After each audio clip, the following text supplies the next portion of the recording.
Ironically enough, before we even started this particular video, Mark was like, I've been feeling kind of anxious about this video today. I was like, dude, I've been feeling anxious about this video. It's kind of like Voldemort. You say the name and it appears. Like, we've been feeling great up until now that we're like, we're going to talk about anxiety and we like feel it. So, first off, anxiety is built into our brain, it's necessary for survival.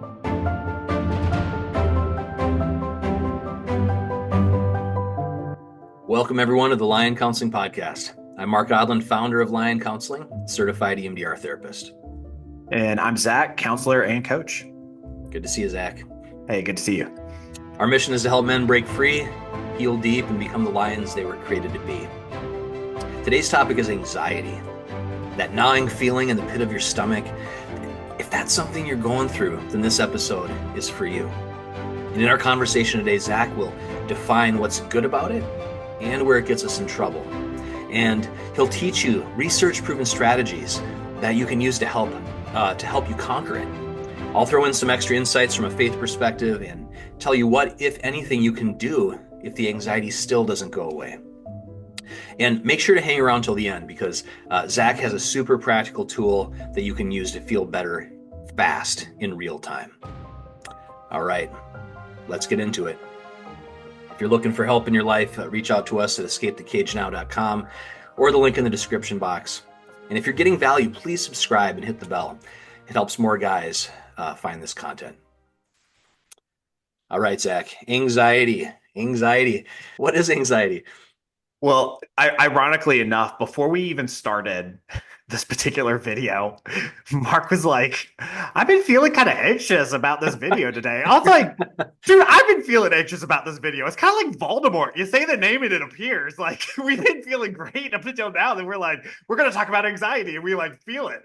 So, first off, anxiety is built into our brain. It's necessary for survival. Right. So what does it actually do? What are the components? It's essentially three components.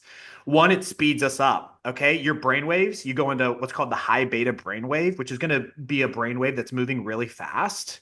Heart rate is going to increase. Breathing is going to be very quick. Right. Your body is preparing to either fight, flee, right. Have these responses. So first off, anxiety, stress, this stuff speeds you up. Right. And it's a response to something bad happening into the future. So anxiety is focused on the future, right? So when like depression might be focused on the past or a current problem that you just can't figure out, right? So if depression is focused on the past, anxiety is focused on the future. So it speeds you up, focusing on the future. And the last thing is it's focused on uncertainty. Okay. So in depression, bad things happen, and so you're sure your future. I've got a bad future. I've got a bad present, and it's hard to dissuade you from the belief that something your life is going to be terrible. Right. Whereas anxiety is, I have no idea what's going to happen in the future, but it's probably going to be something bad. Right. And so when me and Mark are working with guys that are struggling with anxiety, I mean, those are the things that we're focusing on. Can we slow you down? Can we talk you through uncertainty? Is the future threats as dangerous as you think it's going to be? Right. So in some situations, like if you're driving on the road and a car swerves in front of you, heart rate's going to speed up, pupils will dilate, right? You go into tunnel vision mode. That's that all or nothing thinking. I need to either get out of this car's way, or I'm going to die. Right? You see a short-term bad future. If I hit this car, I'm going to die. That's that short-term future, but you're not sure what's going to happen, right? So Right. that whole body, that whole system, the whole thoughts, the whole emotions all work together to keep you surviving. So that's kind of my definition of anxiety, that you speed up.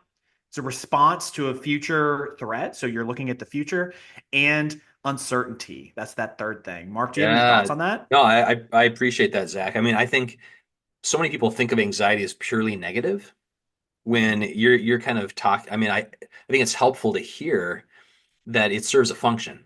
It serves a purpose. And there are times in life where we do need to speed up a little bit. We do need to be alert. We do need to face some kind of perceived threat.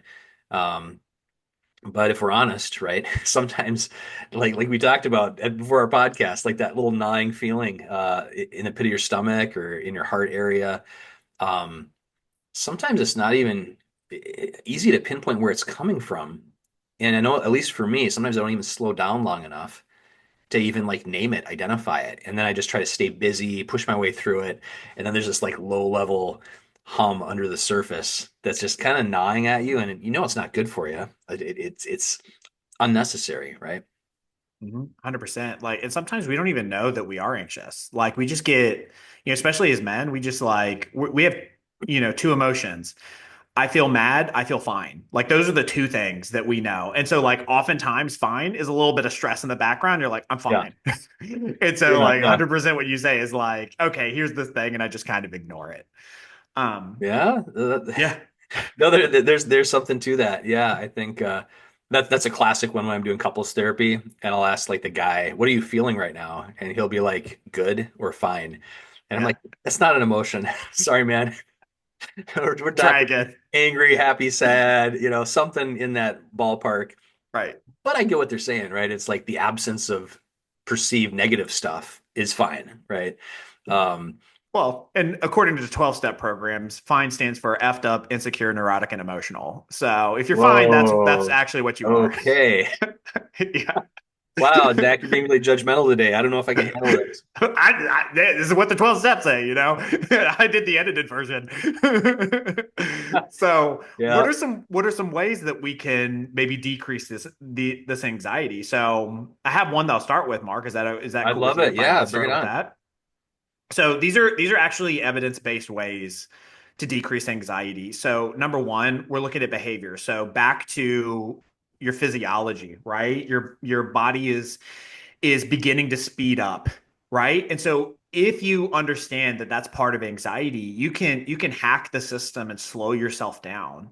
So what are some things that you can do to actually help to slow down the system? Well, ironically, exercise. So exercise actually speeds you up, but what it does is it burns off excess adrenaline, lower Hmm. stress hormones, better sleep. So that does actually slow the whole system down. It improves emotional regulation. And my favorite strategy that I give to clients is what's called box breathing. Mm. And so box breathing is a form of breathing meditation and super easy, super simple to do. You want to do it for at least 3 minutes, but you're going to inhale through your nose for 4 seconds, inflate that stomach, that diaphragm. You're going to hold that breath for 4 seconds. You're going to exhale through pursed lips like that for 4 seconds. And you're going to hold that for 4 seconds. Okay. You're going to put this on repeat for at least 3 minutes. That's what the study shows. You want to do it for at least 3 minutes. And what happens is you slow down that central nervous system. You slow down those high beta brain waves. Anybody who I've taught to do this, they're like, I love it. This has really, really helped me. The exception, when people say I tried the box breathing, it didn't really help, I usually say, well, how long did you do it? They're like, I don't know, a few seconds. Right. You Yeah. got to do it at least 3 minutes to slow everything down, right? You need Yeah. to be able to slow down that high beta brainwave, slow down the breathing, slow down the heart rate, right? So then your emotions and your thoughts say, oh, maybe I'm not in danger. So that's one way to hack the system. Any Yeah. thoughts, No, Mark? that's good. I mean, now I'm realizing in real time that me climbing inside a cardboard box and breathing panic in a panicky way is not what you're supposed Not to a do. good call. That's No, you not should probably do the actually opposite. that's not box breathing, being in a box. It's No, it's actually not. No. yes. Okay. Thank you, Zach. Yes. So if you want to do it wrong, do it Mark's way. If you want to do it right, do it how I explained Well, it. and then ironically, when I work with a lot of guys, a lot of the business owners that I work with, Hmm. when we start asking the questions, like, and this is going to probably get one of your next, maybe the cognitive stuff coming up later, is Hmm. like kind of keep stripping away. Well, what if that happened? I lost my job. Well, then this would happen. Then what Hmm. would happen? And eventually it ends up you're in a cardboard box under the bridge. And Yeah, I'm there like, it is. it's like that is not going to happen, man. Like that is not going to happen. Um, but emotionally, their body's responding like it's about to. Hmm. And Hmm. because they haven't identified it, they're just living with this existential dread almost of everything's going to fall apart, and they just haven't put it in its proper place, right? So, Yeah, um, 100%. Well, that'll tee me off. We can definitely talk about thoughts then, mhm. if you want to go to that. Yeah. So what do we do about that? And you are essentially doing one of the the strategies that I would encourage clients is that we challenge the thoughts. So what are a couple common things that the brain does when it's stressed out? So I've already given one example earlier in the podcast of the all or nothing thinking, right? So when you're in the car and you have a car that swerves in front of you, your brain goes into all or nothing thinking because that's a survival strategy. I swerve the car or I die. Those are the two options, right? And Mm, so in a situation like that, all or nothing thinking benefits you. You want to think all or nothing. You don't want to think nuance. Nuance takes too long and you run into the car. right. All or nothing, you swerve out of the way, right? But then you can have like a business setting where you say something like, I'm terrible at sales, right? If I started a business, I'm going to fail. That's all or nothing thinking, Right. right? It's either I'm going to be amazing or I'm going to fail. And oftentimes we fall into the middle. Oftentimes there's more nuance. And so if Right. you ask yourself, so this is one of my favorite cognitive behavioral therapy tools, is to ask yourself, is the thought 100% true? Is it Yeah. 100% true? And oftentimes I'll talk to clients and they're like, no, it's not 100% true that I'm terrible at sales. I just got a sale yesterday, right? So, okay. So Right. if we do the evidence, if we collect the evidence, you find out maybe it's not that you're terrible, maybe you're average. Maybe you're average at sales, but you're improving, right? That's a very different thought than I'm terrible at sales. And if you are actually terrible, okay, let's figure out, do you need to do a different job or how do we improve? Right? If you have to stay at that job, how do you improve? Right. Because you don't because being terrible at sales doesn't have to be a permanent thing. You can get better at things. Okay. Yeah. So all or nothing thinking. Second one is catastrophizing. So you referenced this Mm, that like I'm gonna get fired, I'm gonna lose the house, I'm gonna end up in a box was kind of the example you yeah. gave. And that's what we call catastrophizing. For some people that does Sure. happen to. But for a lot of people, that's not the case, right? Right. And so catastrophizing is just immediately going to the worst possible outcome. Oh no, the boss called me in. I'm getting fired, Right. right? It's not like, oh yeah, he just needed to like ask me a question or yeah, maybe he had to correct me on something, but I'm not getting fired, right? And so a strategy that I use with a lot of clients is playing out three scenarios, okay? Let's talk about the worst case. What is actually the worst case scenario as you walk into that boss's room? Okay, maybe it is getting fired. But oftentimes it's not. Oftentimes it's yeah, he's probably gonna tell me I'm not doing this right, and then he's gonna say, all right, go change it. Right? Oftentimes that is the worst case scenario. Right. We ask, what's the best case scenario? Maybe he wants to promote you. Maybe he wants to give you more responsibilities. What's most likely? Most likely it might be something more like, hey, he calls me in to tell me he needs me to get something done. I get it done, and then that's the end of it. Right. Right. So play that out in your head. If you commonly do that catastrophizing where you look at the worst possible scenario, play it out.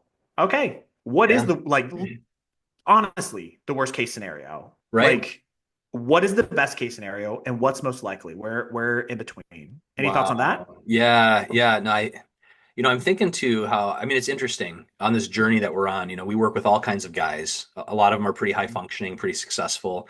Um, Mm-hmm. Different backgrounds, different belief systems, right? So some guys are not religious at all. Some have major doubts or are atheist or agnostic, but a lot of our clients do come from that Christian perspective and want to incorporate that into our coaching or into our counseling or therapy sessions. And this tool that you're mentioning comes in really handy if you can tap into that kind of reservoir of faith for some of these guys, right? So, I've worked with guys who are struggling with chronic illness, right? And it's uncertainty about whether or not it's going to be terminal, right? It's a certain kind of cancer. They're trying to treat it early. Everything seems like it's going to be okay, but in the back of their mind, they're like, if I'm honest, like, I don't know. Bad stuff happens, even if you've got a strong faith that we live in this broken world and our bodies can fail us, right? And so to be able to, from that faith perspective, go to the worst case scenario and say, you know what, we're going to hope and pray and believe that that's not going to happen.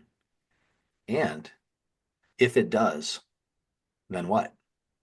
And for that person who's coming from that place of faith, it's like, okay, and then what is, oh, that's not the end.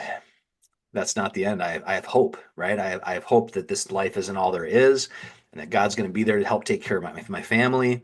And and again, everyone has a different belief system, and kind of the truths that they can pull from in that situation might vary from guy to guy. But I just wanted to throw that in there, that like sometimes the worst case is legit and real and concerning, but even that doesn't have to be the end of the story, right? Depending on where someone's coming from. 100%. Yeah. 100%. And I think a lot of guys find a lot of comfort in going to their faith when they reach a situation where they can't control, right? And some of the things that we do with clients is acceptance, right? So sometimes it's we can change, and then if you can't change a situation, how do we accept it? How do we deal with that? Which leads us into our third strategy. So we Yeah. have behavioral strategies, we have our thought strategies, emotional strategies. If you heard me say it once, you've heard me say it 1,000 times. We got to name it to tame it. We have to name the things that we're feeling. So by Mhm. just stating, if you're feeling scared, if you're feeling anxious, if you're feeling overwhelmed, if you're like, I'm not saying that to nobody, okay, that's fine. Just say it to yourself then. However, if you do have the ability to talk to someone about it, Right. that's Mark and I's job. What we do is we have a belief that if someone can sit with us and name the things that they're going through, even if we don't have practical solutions, oftentimes it makes it this much better, right? It may not make it 100% better, but it takes the edge off just a little bit just to talk to someone. So even if it's not with a counselor, talking to a spouse, talking to a friend, talking to a family member, these things can be very helpful to kind of let out some of that steam, let out some of that buildup, right? Yeah. So bottled up emotions, they often intensify, right? So first off, either say it to yourself or find someone and share what you're going through. Don't just say I'm fine, Right. right? Hey, I'm actually kind of overwhelmed right now. I'm actually honestly, I'm nervous. I'm kind of scared about this thing happening. I'm kind of anxious. And you'll probably find most people won't judge you. Most people will be like, yeah, that makes complete sense that these things are falling apart in your life and you feel a little overwhelmed. Yeah. Yeah, that's huge. And I think as guys, in our places of work, uh, for a lot of the guys we work with, it's not a place where you can be like, "Hey, I'm feeling really anxious today," and like your coworkers are like, I mean, you could get ripped to shreds depending on the environment, For right? sure. And so, I mean, hopefully you got a supportive work environment where you can be more real. But for a lot of guys, they're not great at sharing how they're doing at work. They maybe haven't invested in maintaining a lot of their friendships, and so it all falls on their wife.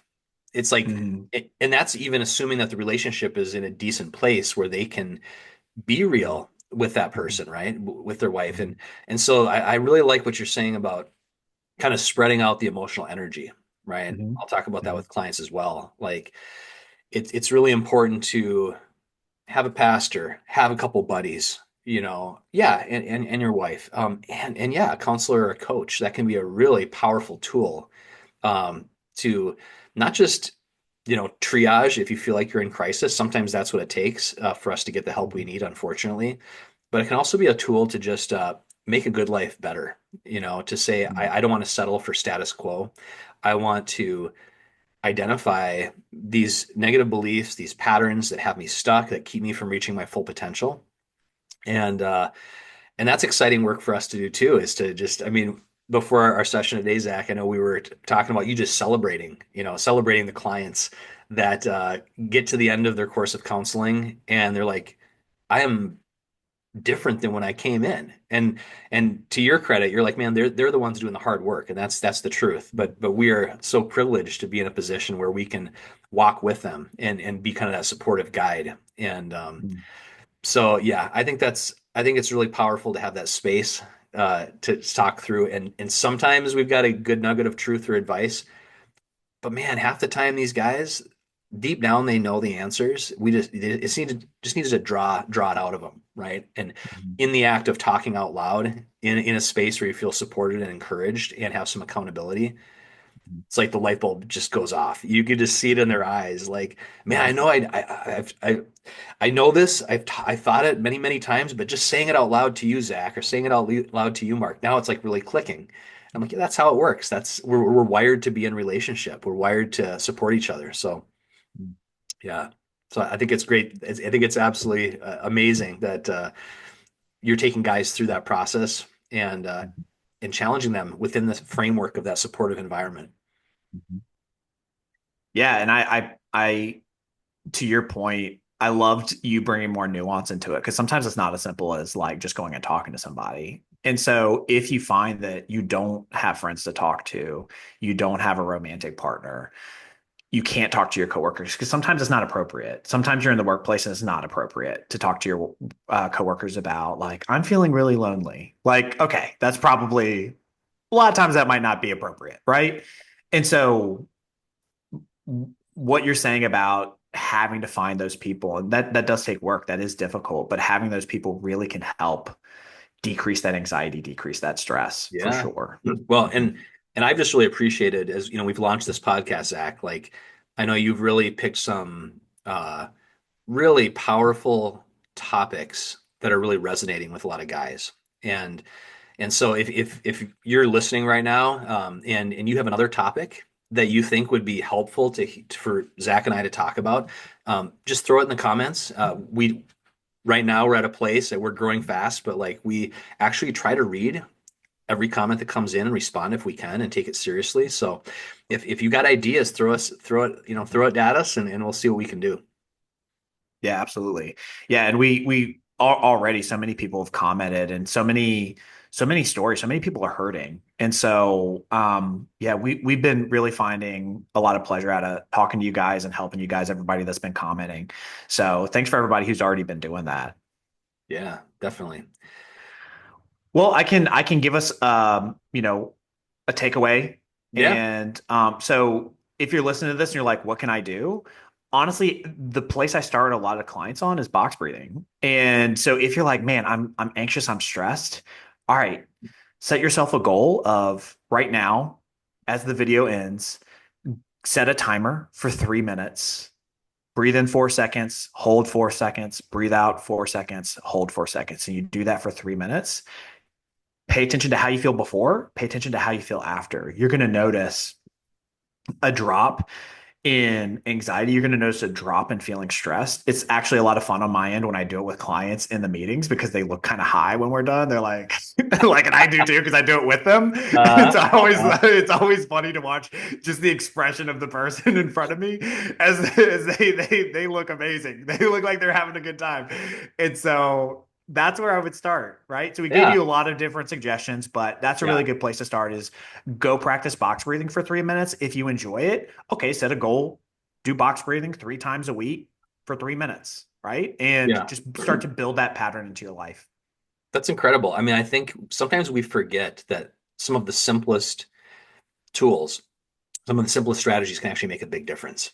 And breathing is one of those things because it has a direct impact on our physiology, on our nervous system. And I think combining that physicality with some of these thought strategies that you mentioned, Zach, I think are really practical takeaways that guys can use right away. And if they just put one into practice, like the box breathing, like you're saying, like it can make a difference, right? And I mean, I don't know if a guy's sitting at a desk at work, can he do box breathing without someone noticing, or should he like sneak away to his car, or what do you You can do think? both. Like, so yeah, that's a great question. Yeah. So like on your lunch, do it. Like, so like lunch is like right in the middle of the day. So if the day has already been stressful, eat your lunch, go out to your car for 5 minutes, do some box breathing. You could do it at the desk with your eyes open, especially if people aren't looking at you. I don't know if I recommend it or not. I have to think about it more, but I've had some clients say, Yeah. oh, I do it while I'm driving. Okay.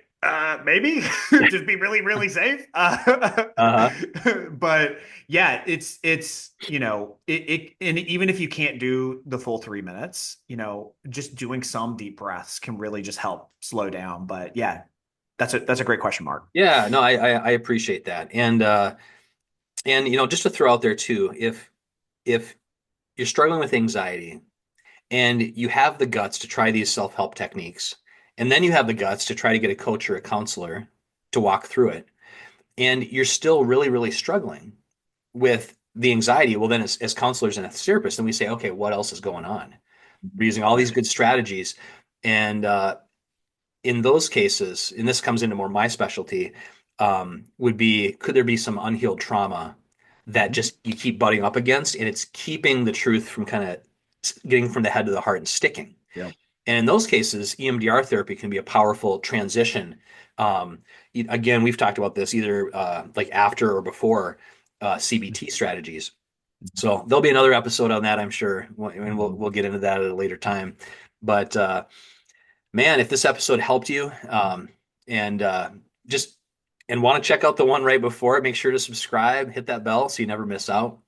And as always, if you're looking for help, reach out to us at escapethecagenow.com or in the link in the description box. And before you go, if you don't mind, please drop your thoughts down below in the comments. We'd love to hear from you. And this is a very cheesy ChatGPT idea I got, but it suggested to me, Zach, that if Yeah. there are loyal listeners who have like listened through the whole thing to the very end, and they haven't tuned out in the last minute because I'm talking so much, they should write beast mode.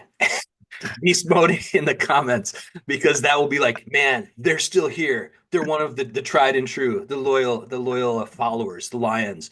So take I that from love me. it. Right in beast mode. I'm gonna go do it now. All right. Well, we might be the only two in beast That's mode okay. right now, Zach. I'm feeling it. I'm feeling it right now. All right. Good stuff. Well, as always, Zach, good to see you. Me too. Bye, Bye, everybody. everybody.